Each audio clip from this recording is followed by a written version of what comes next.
Today, we're going to talk about social isolation and withdrawal, crowd intolerance. And so, either you yourself or been with somebody that has to sit in a particular place in a restaurant. It's a skill set that we've developed, but it actually can interfere with our day to day lives.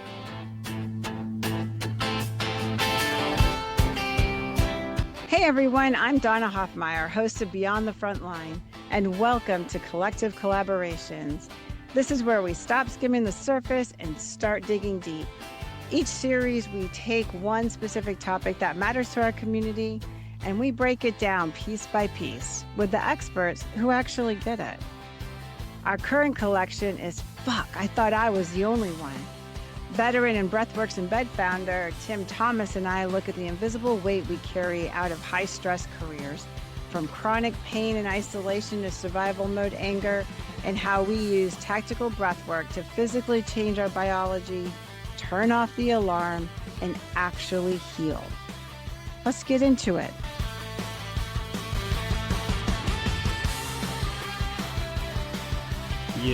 Yeah, it's a skill set that we developed. It served us, it saved us, it maybe saved people we care about.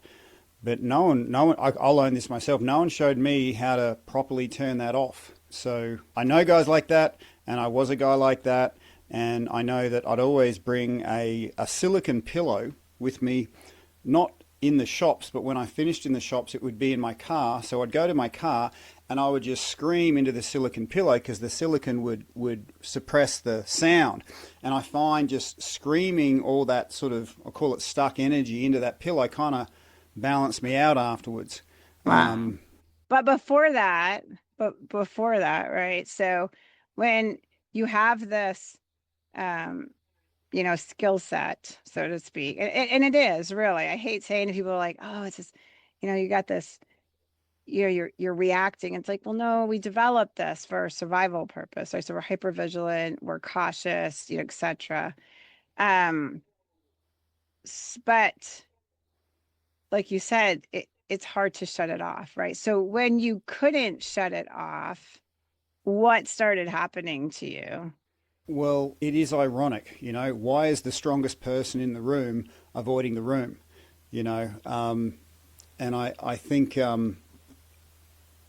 because we've been, veterans and first responders, where our brains have been trained to scan for threats. And when it comes to crowds, that's unpredictable variables.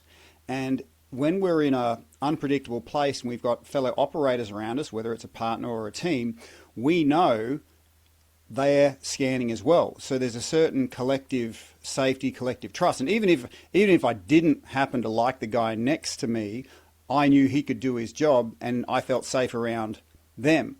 Right. When I was in a public place, I saw all these people walking around completely unaware, and if something bad happened, half a dozen people would be taken out before someone goes, "Oh, is something going wrong here?" And so around in a safe, and it was so ironic, we fight for this freedom and we can't enjoy it. Well, and when I'm in a place where it's safe, people are having a good time, they kind of heighten me because I'm like, no one's watching these people's backs. I have to be the one to dive in if something goes wrong. No one showed me how to down-regulate my nervous system to go, you know what? You can stop and chew your food, Tim. You can stop and take a breath. You can actually see the beautiful people, environment, woman next to you. Mm-hmm. And if you're thinking this could possibly be you, I always ask the question, if people aren't sure, when's the last time, because when you're in threat mode, it's like that's the only thing that exists. Life occurs in two colors, safe and not safe, very black and white. Right. So I always ask people, when's the last time you saw something so incredibly beautiful you just stopped and it took your breath away, or you had to take your phone out and take a photo of it? Because I stopped seeing beauty for so many years and I didn't know it. It just, when's the last time, right? And the other thing I always ask and noticed within myself is, when's the last time you laughed out loud for no reason? Our sense of humor, all the juicy things that we sort of fought to protect, we end up not enjoying because no one showed me how to down regulate my nervous system in a public space where there was potential threats and I didn't have other operators around me helping, that had my back. So you're setting this up really well. So what's the solution a lot of people take? You go out into public over and over. You think the responsibility falls on you because they're not aware. And even I still do that to this day. I look around and I'm like, dude, they are so checked out, right? They're so checked out. But there's a there's a limit, like I still will notice a beautiful sunrise, or like today I send you pictures. I'm like, hey, I'm watching the Thunderbirds. I do have that ability to stop. So I feel that I probably have a decent balance between hypervigilance or being more aware and noticing, and being a mother. I mean, where we have heightened sense of Oh yeah. awareness, of that also. So when this is happening over and over and you don't have any tools in your toolbox, what do you see our veterans and first responders? What do you do? What happens over time? Well, I'm happy to share my story because it's not unique, Donna. When I was in these public places, I didn't know what it was, so I just pour a lot of alcohol on it. Mhm. And then when I told a doctor that I couldn't sleep because I couldn't drop my guard, he drowned me in pharmaceuticals. And that still didn't downregulate my threat radar. It just gave me something extra to push against. So I used to have to drink an inordinate amount just to feel something, right? And I did a bunch of other crazy stuff because it was like I couldn't feel anymore. And looking back on it now, crowd intolerance isn't about people, it's about energy overload. Crowds drain veterans and first responders because you're reading everyone in the room, consciously or not. That's like a Yes. background program running. Noise, movement, unpredictability, that's a massive energy leak. And my system never learned how to close those tabs off and stop all that processing power that was going on without me even knowing it. And feeling drained, everything feels hard, because everything is hard when you're drained. And I had to sort of reframe it because a lot of veterans and first responders, I'm sure, go fucking civvies in Australia. Mm-hmm. Fucking hate people, right? And it's not that I hate people, it's that I didn't have enough energy to process the environment I was in And how because I to, had all these background yeah. tabs going. And so I lost many years to alcohol. It was very easily available. Somehow my car would just end up in front of the bottle on the drive home like magic. Bottle in Australia is the bottle shop where we get our alcohol from in case you We needed a we call it the liquor store. liquor store. Okay, Liquor no worries. store. Yeah, same. And then did it ever result where you just stopped going out? Like, was it easier just to stay home? This is kind of it's a real personal topic because people don't understand that when you say to a veteran or first responder, hey, go see a psychologist that'll fix you, the energy it takes to go from your home out your front door across all this unknown territory to a location you haven't been before and you're not sure about parking and there's all these variables, you're cooked before you even get through the house. And before you even leave the house, like 3 days before your appointment, parts of your mind go, you know what, I got this thing in 3 days, and without knowing it, these background, energy drains. Oh, I hate people, I hate crowds, everyone's, this or that. It starts draining you 72 hours beforehand. And the night before, it gets into your head and you create an environment where you can justifiably say, no, I won't go to that medical appointment, even though it's going to do me good.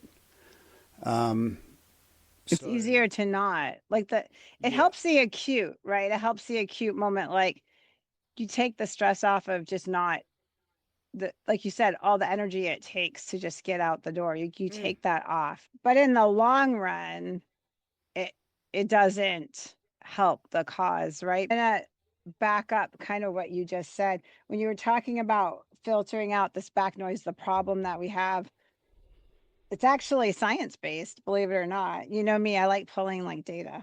And so according to, it was September 2025, the Science Daily stated that research showed the brain's ability to filter out background noise, like a crowded room, big room, is significantly impaired in 1 in 3 veterans with a TBI or PTSD. So back to exactly what you said. It's not that, we say like, I fucking hate people. It really isn't.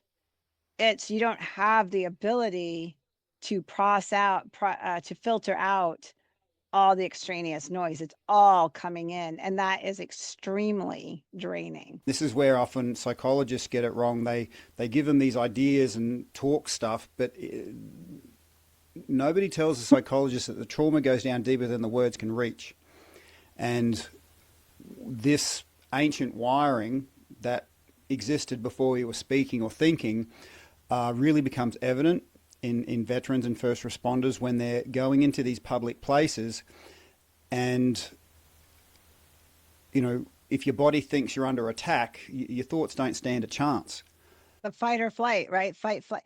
That, I think that's the part that a lot of civvies, as civilians that have never, civilians that have never been through a, trauma, compound trauma, complex trauma, and they're only assessing what they see, right? Without any knowledge, to They don't that. get taught. No one tells a No, they're psychologist not. after 8 years of study that the trauma goes down deeper than the words can reach. And God bless them, they have to work really hard to get that achievement. And I think most of their career is spent trying to justify all the hard work they did. They didn't want to feel like they studied for nothing. But the really good guys in the space are close to retirement, and they're aware of the knowledge that's not on the page. They're aware that humans run off something a whole lot deeper. And I'll tell you this now, I searched 6 years full time for a good psychologist. Do you think I could find one? No, but I found this one guy who had retired. He only took cash. His house smelled like cat's piss, but right, But he was and he good. looked like Yoda. He looked all messed up, like Oh, Yoda, right? funny. But when he spoke, there was something there, and he knew that it would take about 3 months for me to trust this guy. And then he showed me something. He showed me something to do with my body that in 15 minutes he unlocked the connection in my body in these strange physical movements, and then I could actually, it's like I could feel my body again. It was like this, I can feel my hands and feet, whereas before my body was just holding up my eyeballs. And then he took me outside and he said, look at that tree. And I'm like, my gosh, that is the most beautiful tree I've ever seen. But for 3 months I just walked straight past it. Yeah. So the good news is that when you find the right healer, and it's usually a body-based healer in my experience, healing takes far less time than you think, like far less time. It only took me about 15 minutes to crack this disconnection that I created inside of myself. And then, but the bad news is, and no one told me this, that finding the right healer takes a lot longer than anyone tells you. And because they're not all born equal. No, they're lovely not. framed Their background is degree very, on the wall doesn't well, mean, yeah. no, it doesn't. I mean, it means you got the knowledge to start, but it doesn't mean you're going to make that connection. But before we get into what the techniques and like the different breath work that you're going to talk about, I want to go back a little bit. I'm going to throw out some stats because I'm nerdy like that. And then we're going to talk about the why, right? Because we're talking about it, but like really, like what is happening in our brain to make this happen. So here's some fun facts. I have all my little papers here. So a 2025 study, this is from Psychology Today, found that 44% of veterans report high levels of social isolation, which significantly linked to an increase for both physical illness and suicidal ideation. So when you're in your head, that's a higher you get, and I even tell my kids that, right? Like, don't get in your head. Talk about that, because if you don't talk about it, it sometimes manifests way worse in your head than it is outside of that. I'm going to save this one for last because we're going to go into it. But a 2025 survey of first responders found that 62% experience crowd intolerance, specifically in retail environments, citing unpredictable civilian movement as a primary trigger. And they're talking about the single greatest predictor of social withdrawal in post 9/11 veterans is tactical hypervigilance. So when I'm sitting with somebody and they're scanning the doors and they're looking behind, like, I literally am so used to talking to people that never look at me. I mean, that's just like a constant thing. There's a couple others. These are all my cheat sheets. Wait, I gotta look at the other ones here. Oh, yes. So this is another one. So going back to social withdrawal, so social isolation.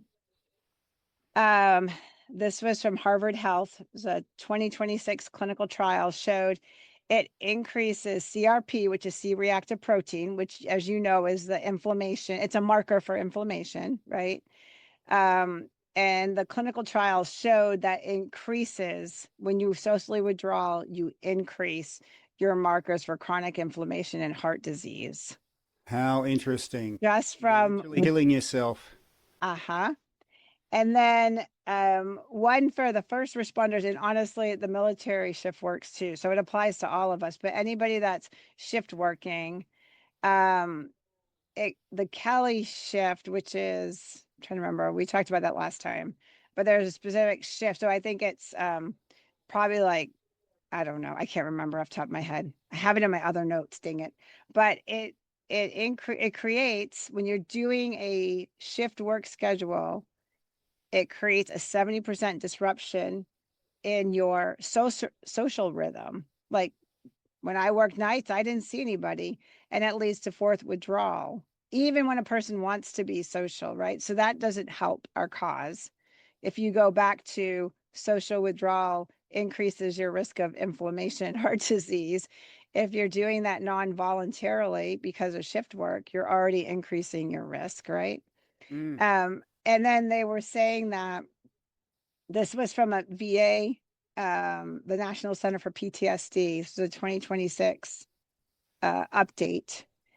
And it said that social withdrawal is often a symptom of moral injury, where the individual feels unfit for civilian society after combat emergencies or emergency services.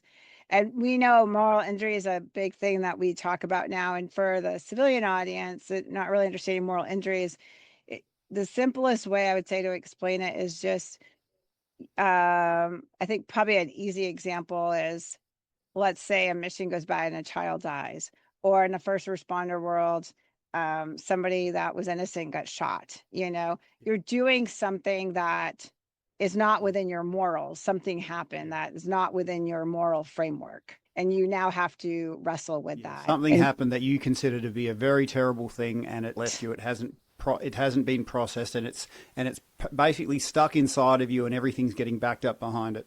And that's even like a higher level than just trauma itself. It's just a whole other level.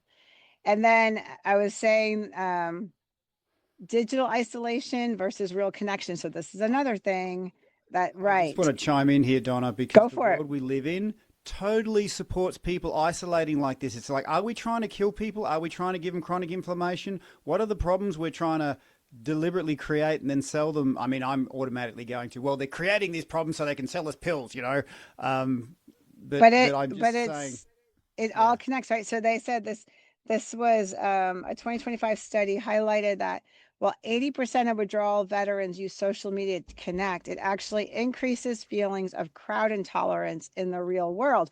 And that makes so much sense, right? So if I'm at home and I'm talking to you through a video game or talking to you, on a phone or whatever, I can check out. I can check out at any point. So this is the last one, and this is what I wanted to lend into. that amygdala hyperresponsivity. So neuroimaging research in 2026, this was from the Nature and Neuroscience Research, confirmed that individuals with PTSD showed a 40 to 60% higher activation of the amygdala when exposed to crowd noise compared to civilians. And Tim, you know what the amygdala is, what the amygdala Hmm. does. So, I mean, feel free to talk about that. That's what I wanted to kind of lend into the Sure, sure. why Amygdala we're doing is this. an old part of your brain. You could call it fight or flight, but it stops your higher thinking, your executive function working if you can't transition. And I want to say this, there is a time and a place to scan for threats. There is a time and a place Yes. to be aware, right? But the problem happens is when you can't shift gears, when you can't go from your fight or flight, your amygdala, a couple of inches towards your prefrontal cortex, where it's like a satellite in the sky. You can see it all, you can be with it all, and you see the beauty, you see the joy, the pain, all those sorts of things. But your your amygdala, your fight or flight, it doesn't just make you fast and dumb. It gives you in my experience of it, it gives you the impression that resources are limited and there's huge Wow. competition. A bit like everyone's standing around a table, there's just one cake, and everyone's going, well, I've got to do my best, fight, out manipulate, outplay other people to get my piece of the cake and get the best piece of the cake. And why has that person got a piece of cake? And you can completely waste all this time. But when you go into your higher thinking, your prefrontal cortex, your executive function, as they say, all of a sudden you're like, you know what? I can make as many cakes as I want. I can make 10 cakes. And half of these people that I like, I can invite around. We can have a big cake party. I can show them how to make their own cakes. Like, this is the switch up. But when you're in that space where you're in fight or flight, resources are limited, the thing that scared me, Donna, was I could have easily spent the rest of my life thinking that way. I could have taken that to my grave, and it wouldn't have just stayed with me. I would have paid that forward to my kids. And I Yes. really want people to understand, like the title of this podcast, fuck, I thought I was the only one. I get the sense a lot of people have been saying that as we're sharing this, especially on this, very important topic, because what do we do when we're in a situation where there's too many people? Well, that's a problem. What's the solution? Well, I'm just going to isolate myself. That seems to be the answer. But unfortunately, that is not, that is only compounding the problem, but we don't know that. No, because you only know yourself, right? You only know, like, it's irritating you. I'm irritated when you're not really thinking, like, should I be irritated by that? Maybe that's not something to be irritated by. Maybe in another realm, I wouldn't be irritated.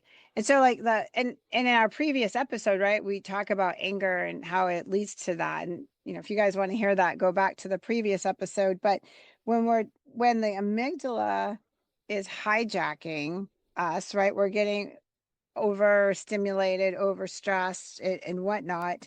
Can I put that in plain speak? When your amygdala's getting hijacked, that's when you want to punch some fucker in the face and you have to hold yourself back from it. Right, that's back in the Okay. previous episode of Yeah. anger. Right, Yeah. exactly. That's your people. So what do, right? Like, we don't want to be like that. We don't, I No. don't think anybody, it's joy afterwards is like, and if they do, then that's like psychopathy, you're a psychopath. But nobody gets joy off of that. And so you're going to find the immediate solution: not go out. I'm going to isolate. I'm not Mm. going to be around people, right? I'm going to We- hide out, We're scared of protect ourselves. The myself. the anger that rises up inside of us scares us and Yeah, it what we could does. possibly do. You know. It does. And so we isolate, right? We stay away. And as I listed out all that data, it doesn't behoove us, right? We're higher risk for heart disease. We are higher, we get overwhelmed. We are, getting back out into the world is harder. There's nothing that isolation does that helps except for the immediate, right? That Mm, acute for a minute, mm. but in the long run, it has not shown any benefit to anybody. Well, I also think, you die earlier too. One of the keys for longevity, strangely enough, as much as there's a push for active lifestyle and good diet, that statistically only doesn't make you live as long as if you're socially connected. So you can live Exactly. 15 years longer if you're socially connected. So all those blue zones that they have people living over 100, they're the people with good social connections. Yes. They are. That is that was that. I can't remember where the research came out from, but you saw the same thing I did. The number one, they have adjusted for everything. And the Yeah. number one predictor of longevity is that social connection. So we're over here hibernating back in the back room, not wanting to be around people. So we protect them and protect ourselves. And the Mm, reality is, not only are we missing on a lot of beautiful things, and we are shortening our life, right? I mm, mean, that's insane. mm. So, having said all that, right? We already said, a lot of the modalities that are being brought to us, we're rejecting more and more. I hear it 1,000 times. The people say, I've got a medicine cabinet full of pills. I can't do this anymore, right? So, what are other modalities that we're going to talk about? The breath work. What can people do? Like, how about I throw out a scenario and then you give me something that people can do to be able to be successful in that situation? So, they have a medical appointment or they have appointments the next day. They're not feeling it right now. And they know that they're mentally prepping themselves up to not make Yeah. these appointments. So, Yeah. what's the recommendation for breath work? We're stepping away for a quick break to hear from V2M Veteran Magazine, a great resource highlighting the stories and missions that keep our community connected. When we return, Tim will walk us through the breathwork techniques to help you feel grounded and prepared for those upcoming appointments. Looking for stories that truly matter to our military community? Discover V2M, the Veteran Magazine. Read online at v2mag.com. You've said a lot there. When a when that veteran with a strung out nervous system goes into that space and there's an acoustic resonance that they don't even know they're aware of, a strung out nervous system will go through their ears and they'll feel it in their brain and it'll register as, no, I'm going to be draining too much energy here, right?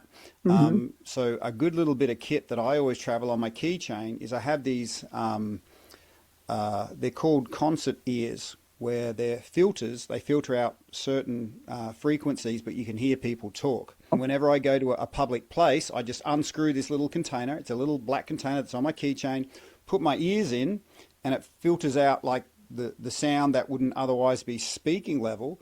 And it costs like 10 or 15 bucks, right? But it saved my ass on so many times where I didn't know, when I'd go into a room, I'd just feel cooked and I'd have to withdraw or go away on my own. And everyone's like, why does Tim just go off on his own like that? Because that was my system sort of decompressing through my ears.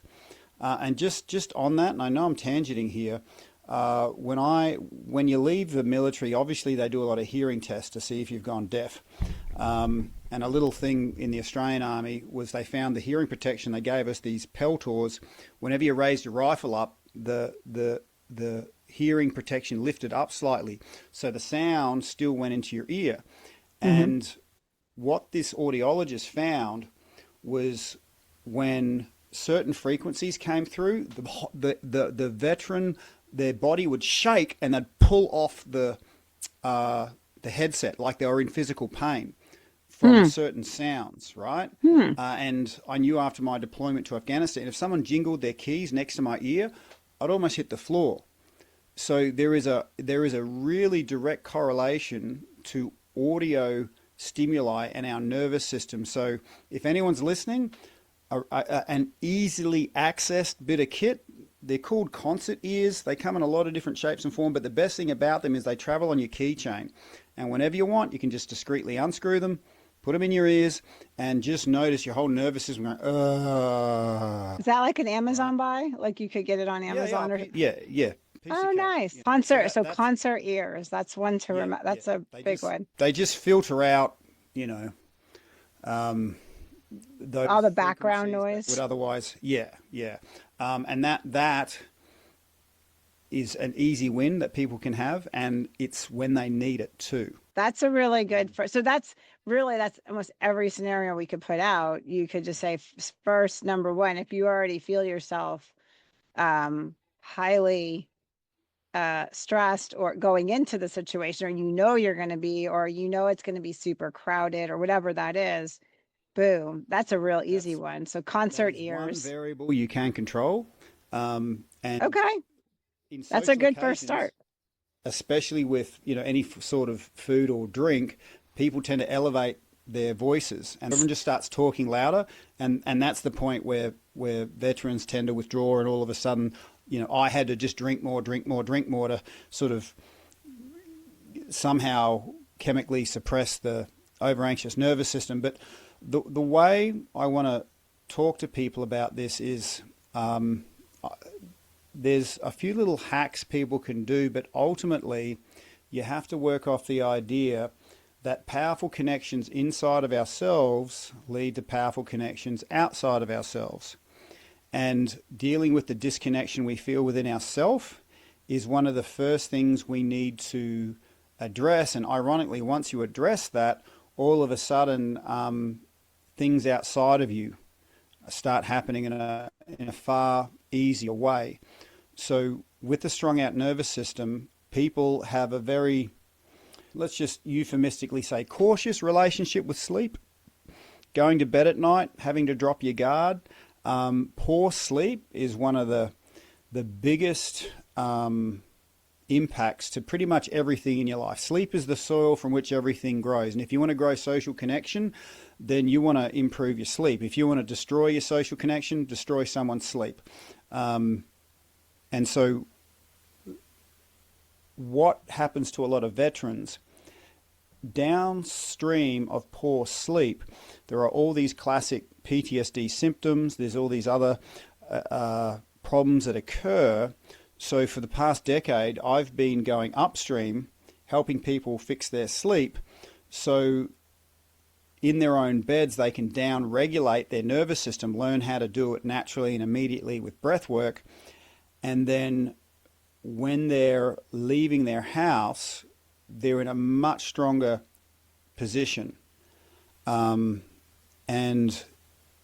when you can, and I'll say it like this, our state, and this is an easy win here, our state is greatly impacted by 2 golden 5-minute periods every 24 hours. And that's the 5 minutes going to sleep and the 5 minutes waking up. Most people unconsciously poison both. Going to sleep with all these thoughts in your head. Waking up thinking, another fucking day, are you kidding me? What's the point? Veterans I've often heard talk about vultures on the bedhead, where you got like negative thoughts ready to dive in your head as soon as you become conscious. So an easy win in those scenarios to give yourself the peace, connection, down regulation we're all looking for naturally is your own breath. And why am I confident in recommending breath work? Because remember, this is our body that's stuck in fight or flight, in the amygdala.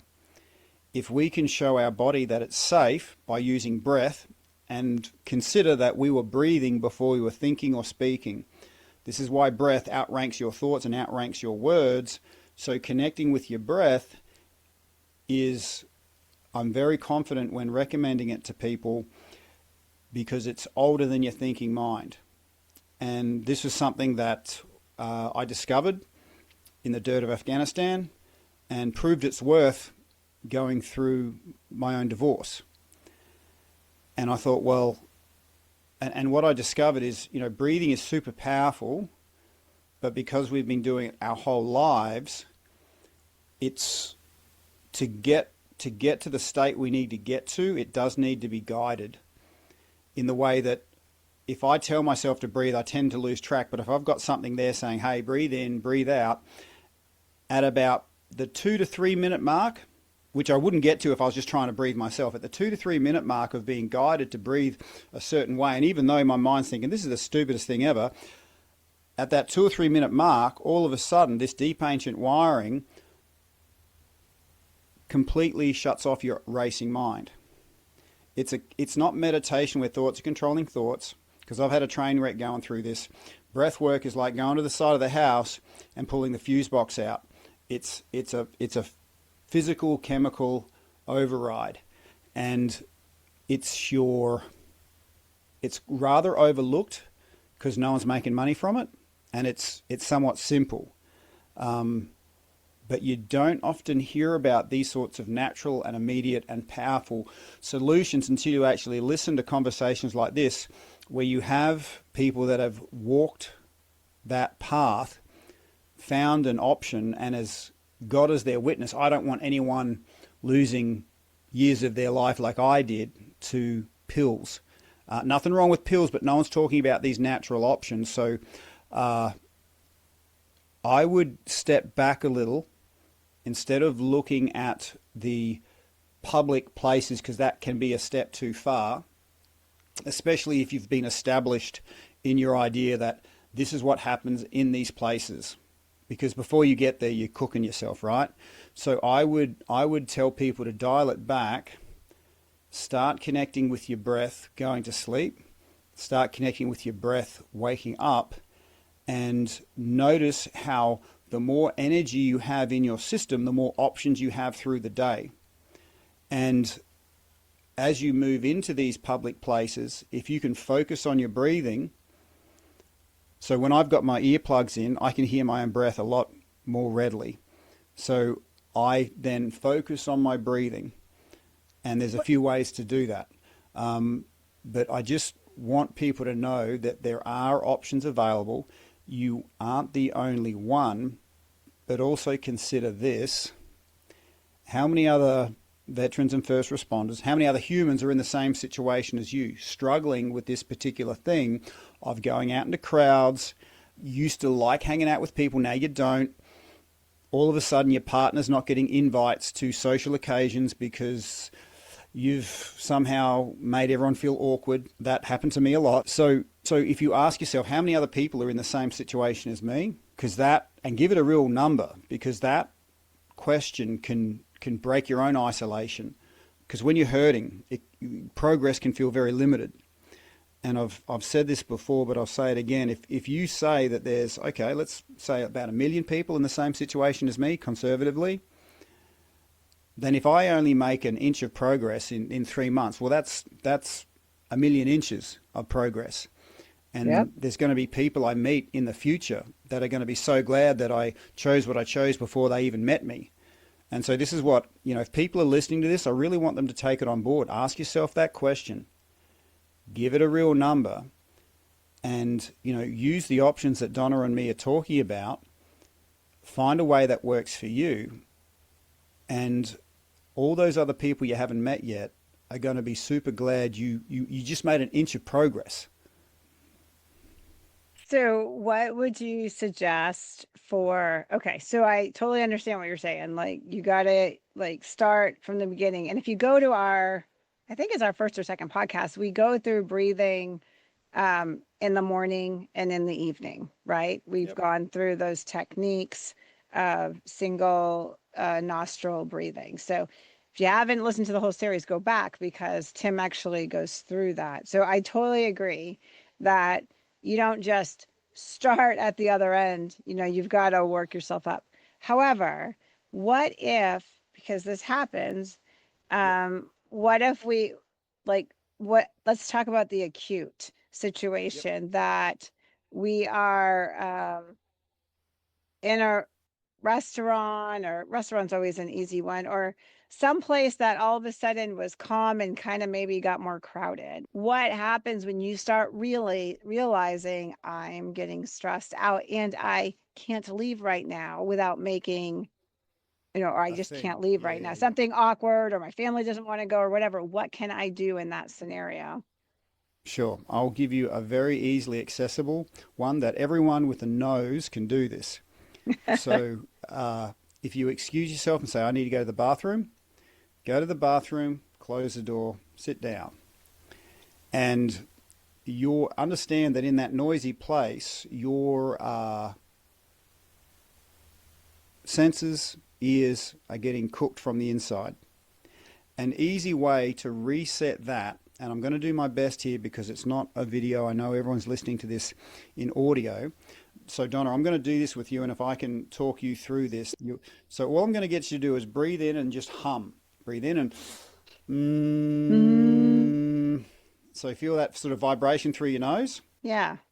Great. Okay, so now this time we're going to breathe in and hum, and we're going to put our right thumb on our right nostril and just hum out through that left nostril. Breathe in and then hum out through your left nostril. This is why you do it in the bathroom, folks. Okay.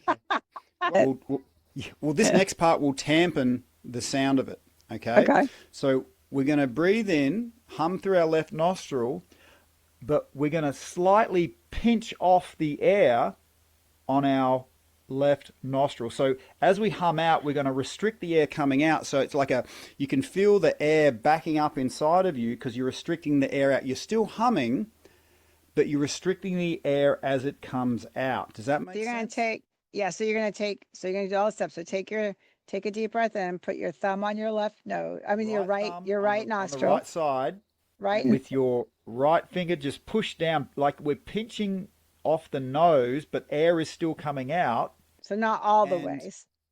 Yeah, but not pitching enough all the way, just so that it can just come out and it slows down. So I invite you to take a deep breath in, right thumb on the right nostril, and start humming, but then with your finger, start pinching your nose, and then that sort of slows the humming down and restricts the air coming out. And you sort also of cleans the boogers out. Blow your nose first. Well, you'll be in the toilet. There's That's toilet right. tissue there. All right. So it does. It slows just that give down. That a try. So, and you sort of have to really push it out, but it dampens the sound. But just let it come out as slowly as possible.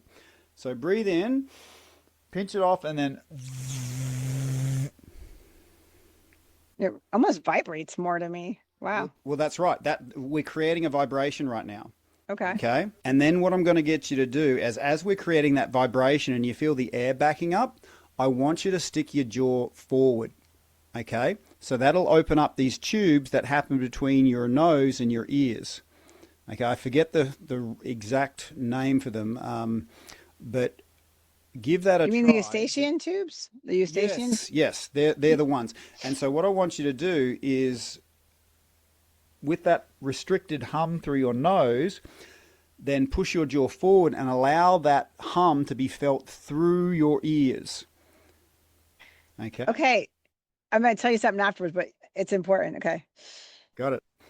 Breathing in, pinching it off, jaw forward, and let that sound go to your ears. Let that go through your head, and then let that go through your whole system. Did you feel it sort of go forward and go through your head? Yeah. Yeah, I've definitely felt it in my head.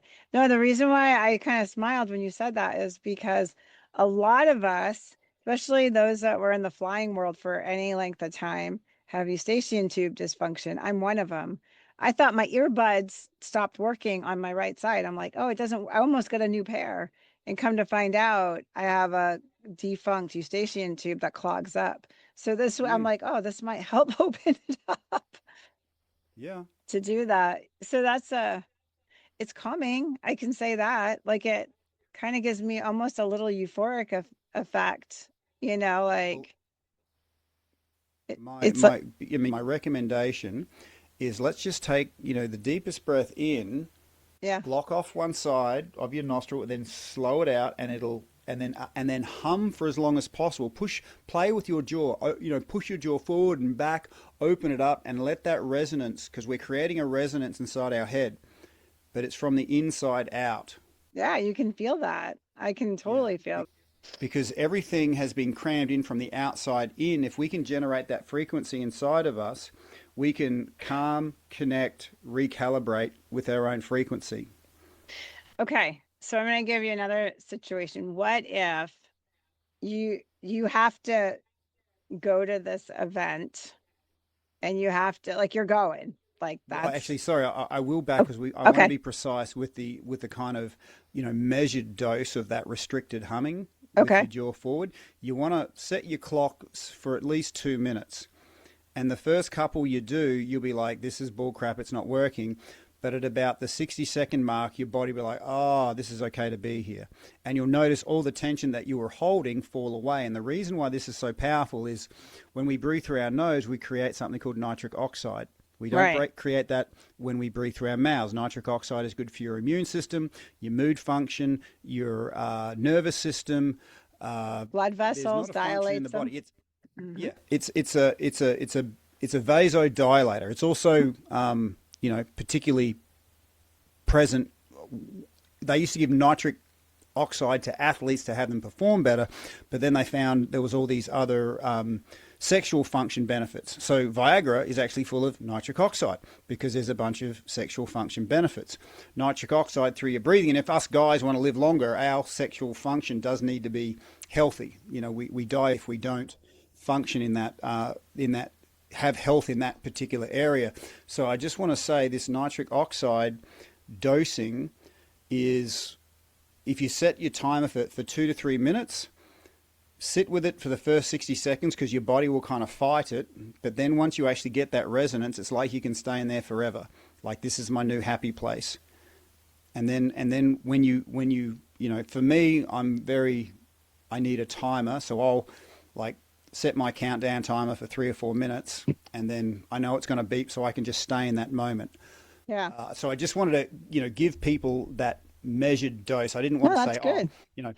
Panadol's good for you, but I don't want people just licking it and putting it down. They, if they need to take what they need, Yeah, like how long? I said important. And actually, I think what we'll do is probably in the show notes, we will put the method down, we'll put that so Yeah, people have that they can utilize. So, okay, as an adult, and a lot of veterans, first responders having to go into these places, and we do it. We all do it. We do it for our kids. We do it for our family members. We do it trying to do the best we can. But you don't want to go in. You're going to go in and you're just going to be quiet and sitting there and like not the fun person of the party. yeah, What can be done before that? Let's yeah, just yeah. say that like literally before walking in the door, like you're sitting in the car and you're like, I just need 10 minutes before I walk in, or before you're leaving to get in the car, somewhere in there that you're going. Sure. When I'm self-regulating others, the first thing I always start with is have a drink of water. Get Which I'm some doing water anyway. in, and that kind of breaks the initial circuit, right? Because you got to Mm-hmm. drink, swallow, breathe through your nose. Mm-hmm.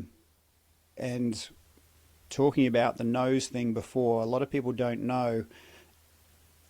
For thousands of years, the Chinese have called the nose Heaven's Gate, and modern science has caught up to the fact that when you breathe through a specific nostril, it activates a specific nervous system.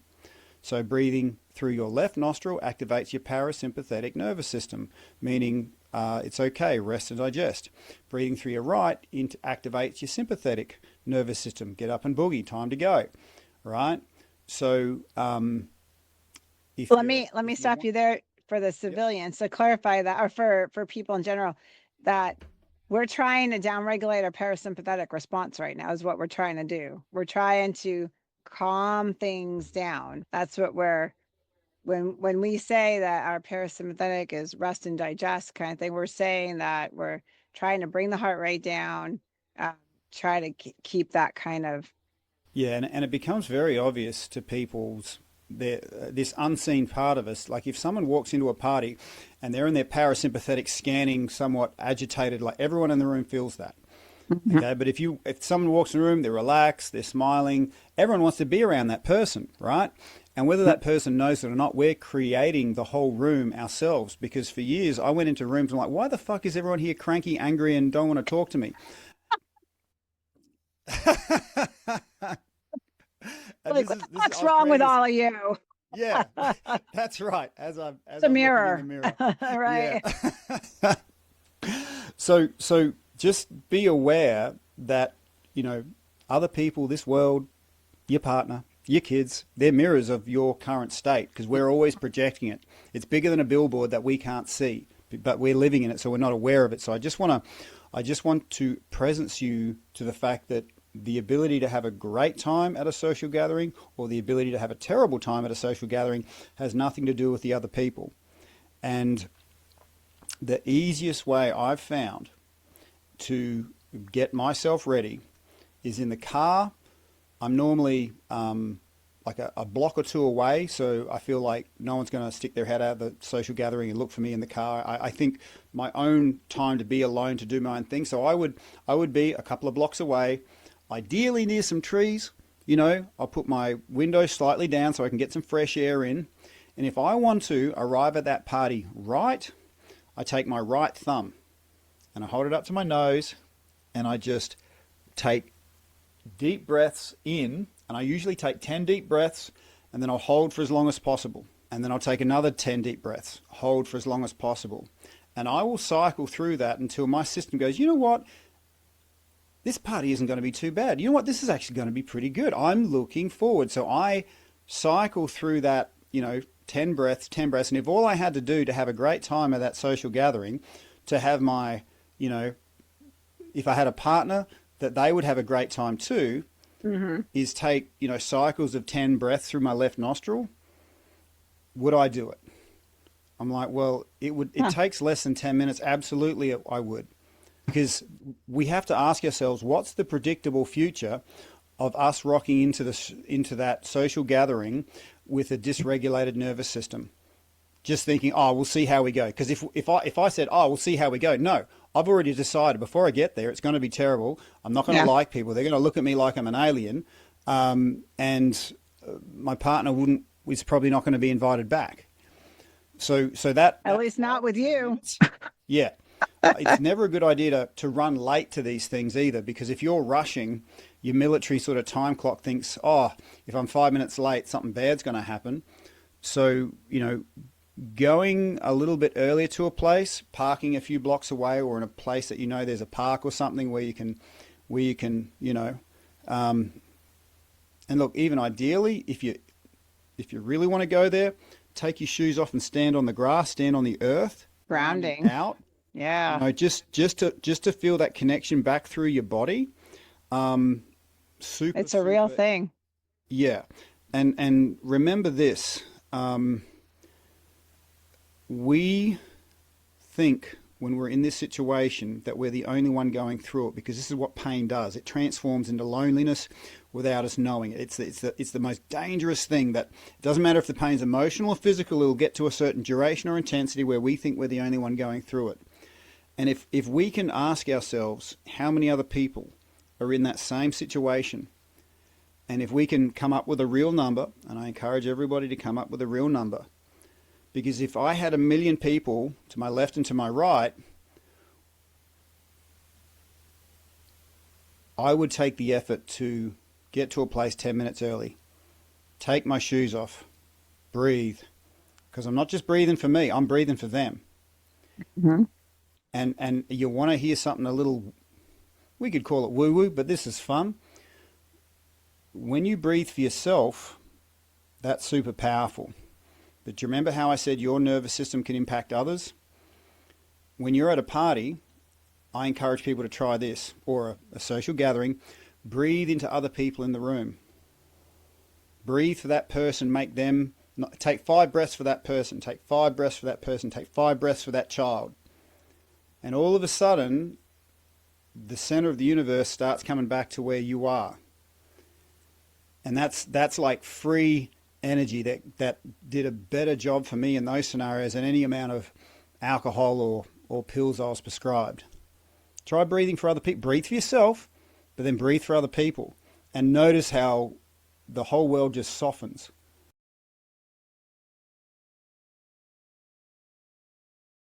We will be right back after this short break. Big Frog custom t-shirts and more of New Braunfels, Texas. As a veteran-owned local business, Big Frog delivers top-quality company-branded apparel, custom shirts, team apparel, or personalized gear with unmatched service. Support the business that truly supports our heroes. Visit bigfrognb.com today. Thanks for sticking with us. Now back to the episode. That's a big word, though, softens, right? It's counterintuitive to our world. So when you have an Aussie Special Forces commando guy saying that, there's something there. Because soft is not in our vernacular, it's not in our vocabulary, it's not. And so this is a time, all this that we're talking about it's a time to take care of yourself, right? And when we're taking care of ourselves, in the long run, we're taking care of others, meaning those that we impact, right? And that's critical, right? Very important that we're doing that. And so I want to wind it down a little bit because... You just dropped a massive piece of gold there, Donna, and I don't want to step over it. No, go ahead. So the soften part is important because if you're in the, there's archetypes, right? There's warrior, king, magician, lover. And most guys and girls in the, first responders are in the warrior realm.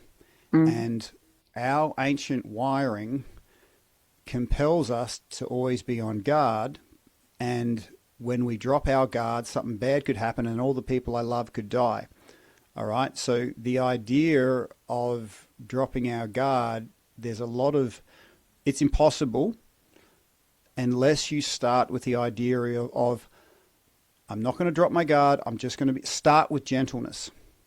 Start with gentleness. Start practicing gentleness on yourself. Start practicing gentleness on others. Start, and I've noticed that the feminine really responds well to that gentleness, that softness. They soften into their own feminine, and just also learn to trust that you're automatically wired to be aware and to respond more than others. You don't have to work harder on that. That's always going to be there. Mm-hmm. So to give yourself permission to be gentle, firstly on yourself, is one of the best steps you can have before you even arrive, because people will pick up on that. And that's where you go from a hypervigilant person to a grounded energy that can trust themselves, essentially, in that situation. And it's okay. It's not weak being gentle. I don't have to don't have to keep my armor on all the time. I can pick it up whenever I want. Is it a fair statement to say that being gentle can be associated with being regulated? Yes, and this is why we resist certain regulations, because again, our ancient wiring tells us that if we drop we're always on watch. So if we stop watching, something bad's going to happen. And I'm sure someone in our ancestry dropped their guard, the enemy came in and a bunch of people died, and that's locked into our system, right? Or the dinosaur ate them. Yeah. All these things. So our body still remembers that, even though we're in a safe environment. So gentleness on oneself cannot be understated, because once you get to gentleness, you can actually start to understand what true strength is. It's true. That's a very powerful statement, I think that's just what I want the audience to understand, is that you are now post-service, or for some of you, maybe you're going to become post-service in the next year or two. And when we come out of chronic stress, because that's what we lived in for some of us decades, right? But when we are in that chronic stress, we don't feel it because we're in it all the time. It was your life 24/7. Sometimes it was really high when we were on missions and had to really get going. But probably like you, we got off on that stuff. That's like, this is what we trained for. Yeah, we were built for it. It We was were built for it. adrenaline Yeah. running. Like, oh, do a 28-hour mission, no problem, you know? So when we come out, and this is what I noticed, we first we're lost because we're not under that constant stress, but we don't necessarily realize that we've come out from underneath it. And Mm, then something stressful happens. It could be anything, you know, like something happens that causes us to have a higher stress load. And it could be something like your kids, you know, maybe they got hurt, or it could be anything, right? And then all of a sudden you feel it. And mm, I remember feeling stress. I don't remember the scenario, but I was like, what is that? And didn't really know what to do with that because I had never felt it before. But what I did quickly learn was to allow myself to be like, okay, you're feeling it. You get to take a step back. There's nothing acute happening at this moment. Take a step back.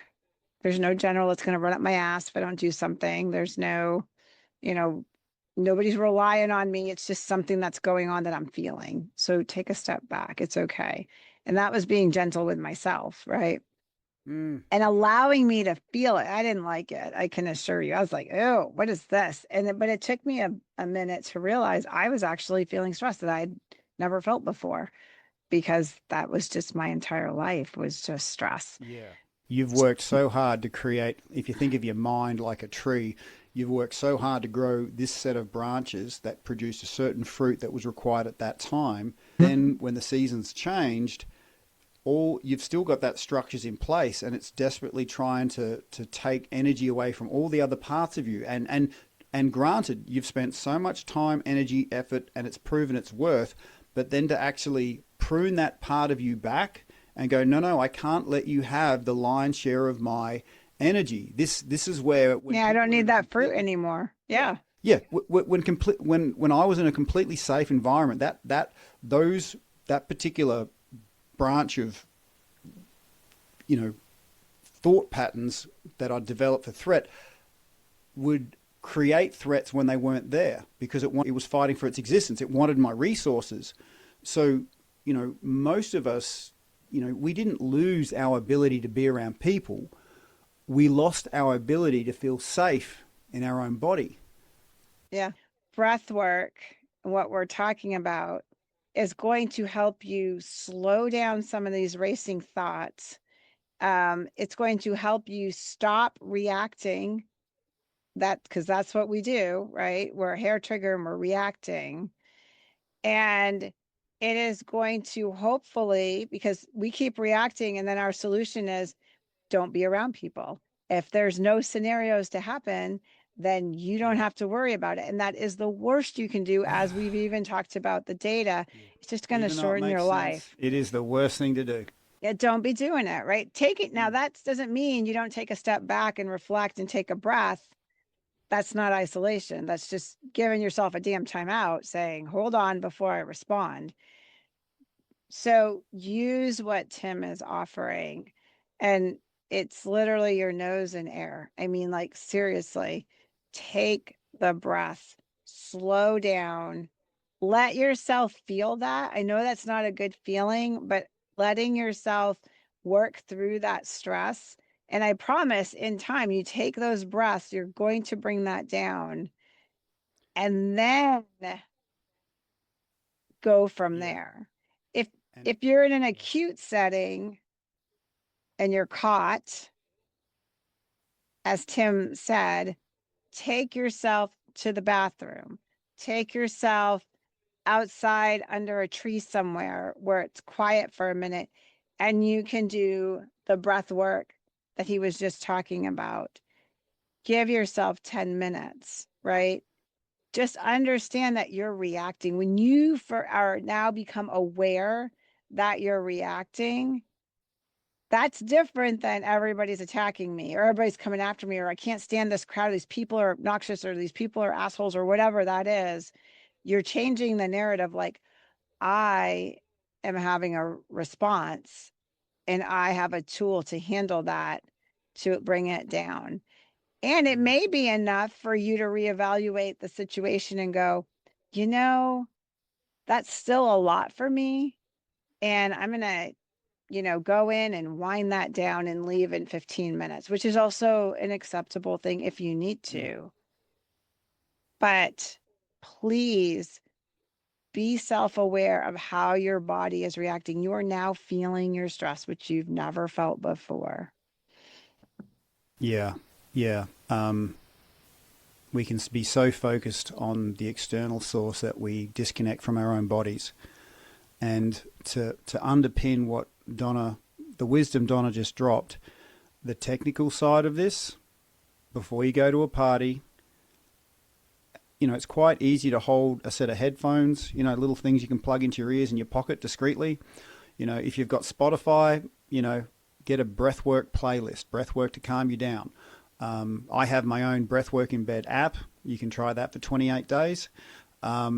If you want to sort of focus on your going to sleep and waking up, but going into that social space, whether it's a social gathering or a supermarket, it's always good to have a pair of headphones. You can have a Spotify breathing list or your favorite playlist or calming music. I always like listening to that. And that is one way to allow yourself to stay in what is your executive function, the version of you that is sovereign, the version of you that is mature, the version of you that is centered, because we've all got a version of us that is off-centered, immature, non-sovereign. We don't even like being around that person. So a very easy win on that is a pair of headphones discreetly in your pocket and knowing you're going into that place whenever you want to, you can plug in, recalibrate, and again, I'll just presence you to the fact that there's a lot of other people, if you ask yourself the question, in your situation. So as you make gains for you, you're making gains for all those other people. And there's going to be people in your future that is so glad that you made that progress right here, right now. Great. All right, everybody. We definitely picked this one apart intensely. We went well over our hour, but I think it's important. I think it's a very important part of our series to talk about this. So we want you guys to share this, enjoy it, give us feedback. So until next time, go take a breath.